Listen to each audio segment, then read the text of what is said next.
Bon, faut vraiment qu'on fasse attention quand on passe aux frontières. Hein. Parce que là, on a failli rentrer illégalement en Argentine. Mais en même temps, c'est pas comme d'habitude. Tu vois, d'habitude, il y a genre un gros truc qui barre la route. Là, il y a rien qui barre la route. Et en plus, on était un peu distrait parce que la direction qu'on prend, c'est Don Guillermo. C'est mon nom en espagnol. En argentin. En espagnol, c'est Guillermo. Ouais, c'est Guillermo. En Mais en argentin, même temps, c'est ça s'écrit Guillermo. Oui, mais en argentin, ça se dit Guillermo. Ouais, c'est parce qu'on est trop resté en Argentine. Du coup, maintenant, on dit les yeux en che. Mais du coup, voilà, on était un peu distrait et puis encore un peu, bah, on passait la frontière. Allez, on va faire les papiers.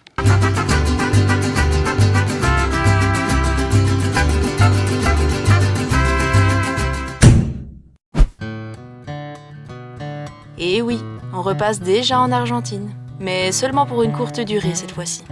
Nous reprenons la route direction l'un de nos objectifs, voir les glaciers. Et surtout le plus rapide de tous, le Perito Moreno. Oui, j'ai dit rapide, mais on y reviendra.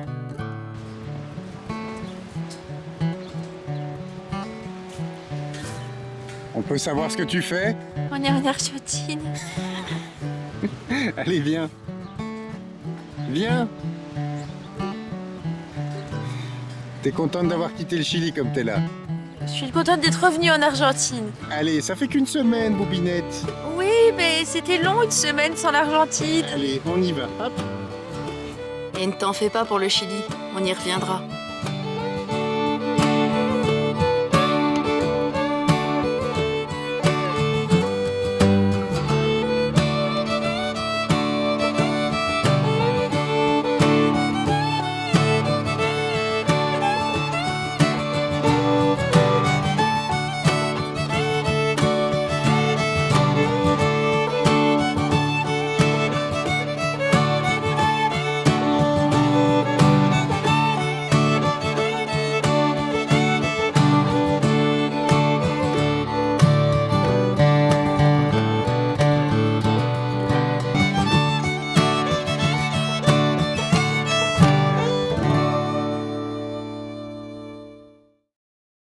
Un zapito, ¿qué quieres?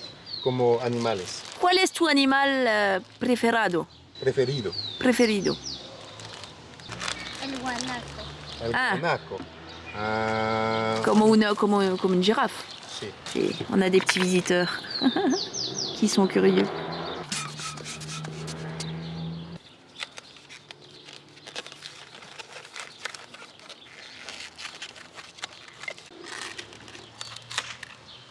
Más o menos, ¿no? Un grande garganta, una pequeño, ¿cómo se llama? Colita. Un pequeño colita y eso. Espérate. Gracias. De nada. No. Quiero. Para ti.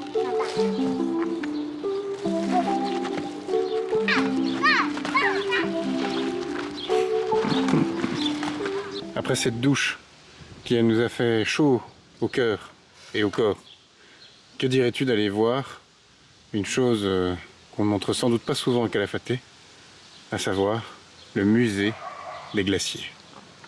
Vamos. Vamos. Comme ça, on va pouvoir bien déprimer sur l'impact qu'on a. Ça va être bien, ça. Ouh, Je crois que ça va être une très bonne journée. magnifique.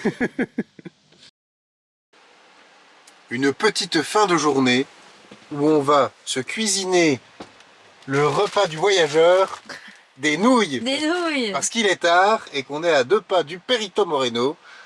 Et donc, voilà. Et donc on a un peu la flemme de faire à manger, genre en mode 1 heure de repas, quoi. Ouais, parce que soyons très clairs, nous, parmi les voyageurs, on essaye quand même de faire de la bonne cuisine. On essaye d'être comme à la maison, pas en mode réchaud avec juste des nouilles. Alors pas depuis 15 jours. Mais pas depuis 15 jours, parce que depuis 15 jours, On est passé par le Chili qui est cher et du coup, on mange un peu les repas de la dèche. voilà. Mais par contre, ici, c'est plus des raisons de... On est arrivé tard parce qu'aujourd'hui, on est passé au musée, comme on l'a expliqué juste avant, le glaciarium. Et comment tu résumerais, toi? Bah c'était cool, c'était intéressant. C'était très intéressant. En principe, là, vu que tu vas parler, tu peux faire... C'était très intéressant. Mais si tu penses à te filmer, tu fais ça et tu reprends juste ta phrase en disant c'était très intéressant parce qu'en fait on a fait ça, ça, ça, ça, ça. Oui, mais je vais rien te dire à part c'est très intéressant. Donc. Ah bah alors du coup je t'ai interrompu pour rien. Voilà. Moi ce qui m'a... En fait c'est le genre de musée que j'aime bien. Moi, personnellement.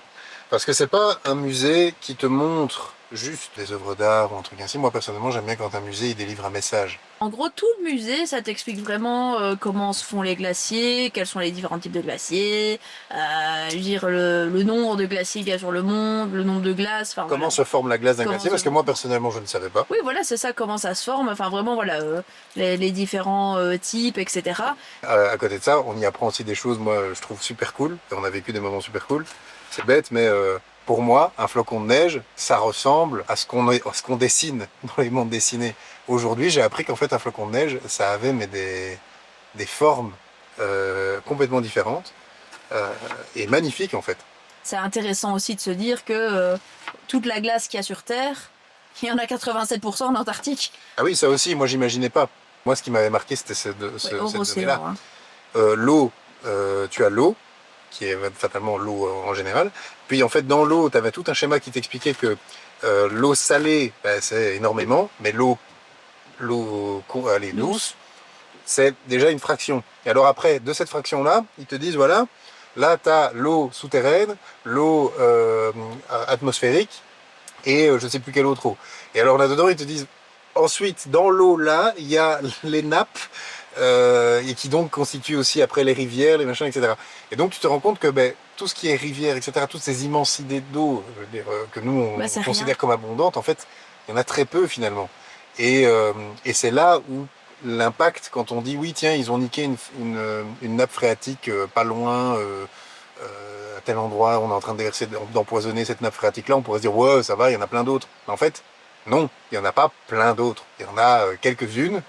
Et oui, certes, c'est suffisant quand elles sont en bonne santé pour nous abreuver tous, pour le moment, en tant qu'humains. Pour le moment, hein, c'est pas éternel. Hein. Mais en fait, si on en empoisonne comme ça au fur et à mesure, il y en a pas. On n'a pas 1000 planètes, on en a qu'une, quoi.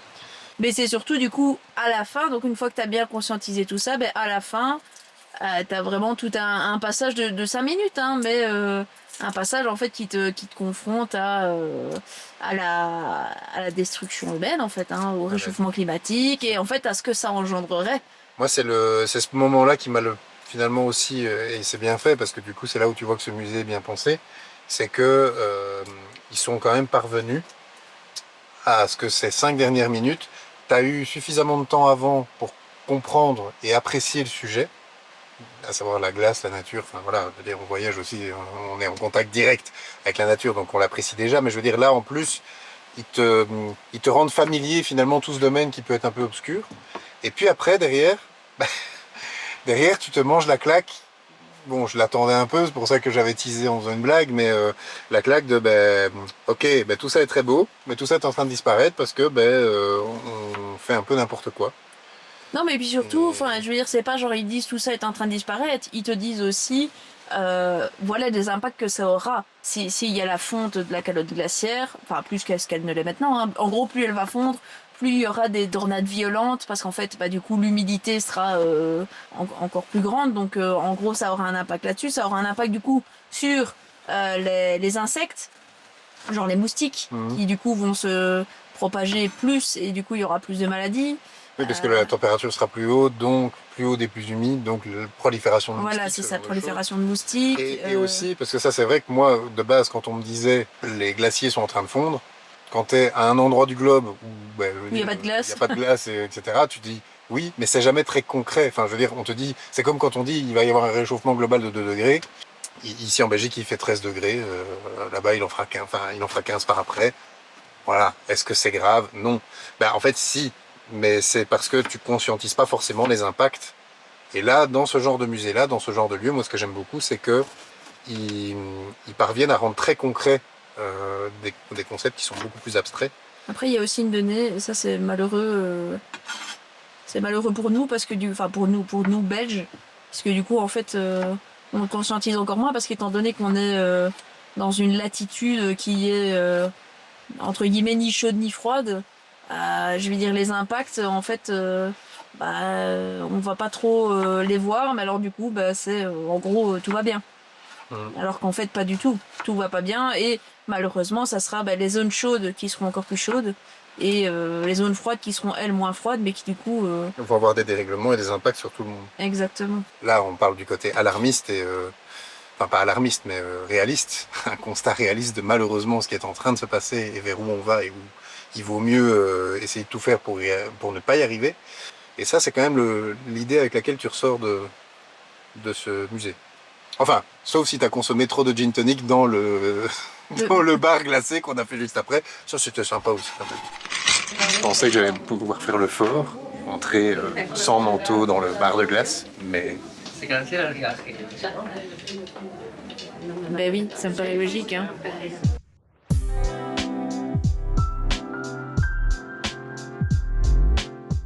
Tu l'auras compris, cette visite nous aura poussé à nous questionner sur notre part dans tout ça. Après tout, n'avons-nous pas traversé la moitié de la planète pour venir jusqu'ici? Ne roulons-nous pas en camionnette des centaines de kilomètres presque tous les jours? Bien que la réponse à ces questions soit oui, il n'est jamais aisé de quantifier exactement notre impact. Cependant, nous nous efforçons chaque jour de compenser celui-ci par des gestes quotidiens et nous nous questionnons sur ce que nous voulons vraiment pour notre avenir. Ce n'est pas parfait, bien évidemment. Mais finalement, c'est ce que ce musée nous dit en appelant à l'effort collectif.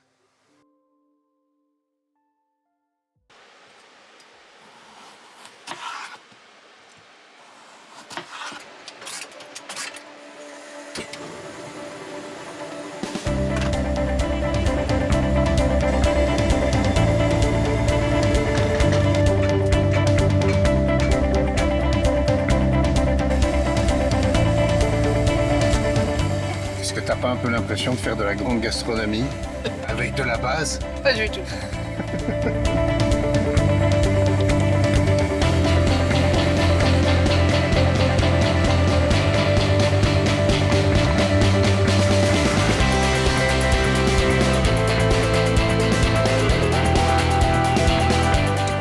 Une petite pensée pour tous les voyageurs qui font des pâtes aux magies. On en a rencontré. Oui. Alors pour juste spécifier... Pour les Belges, pâte au magie, c'est pâte avec un cube de bouillon. Exactement.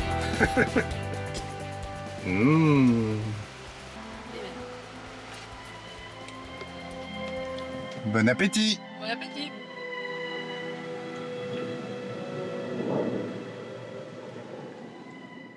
Tout commença lorsque les grands amours se forgent.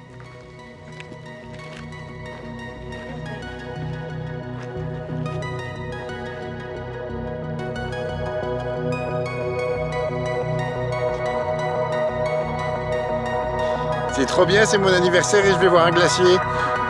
C'est un beau cadeau d'anniversaire. Ouais.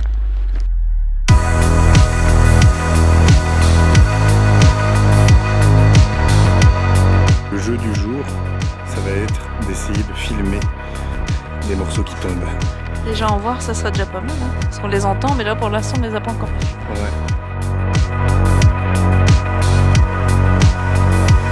C'est beau, hein. Franchement, c'est bleu. C'est pas blanc, c'est bleu. Qu'est-ce qu'il y a? Je suis content.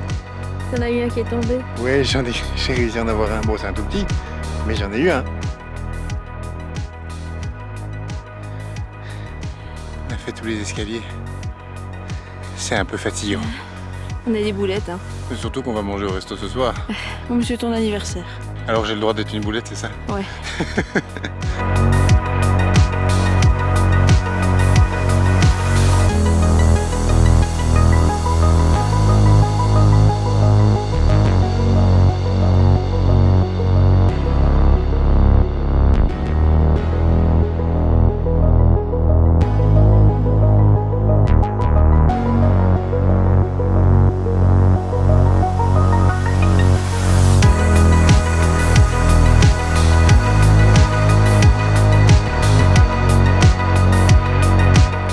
Auquel je m'attendais quand même pas. Pourtant on s'est renseigné au musée, mais dans mon imaginaire, le dessus d'un glacier, c'était lisse. Et en fait pas du tout.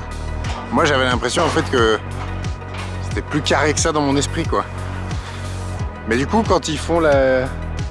Parce qu'il y a moyen de marcher sur le Perito Moreno, bon ça coûte un bras, mais ils marchent pas là alors. Non, il marche pas.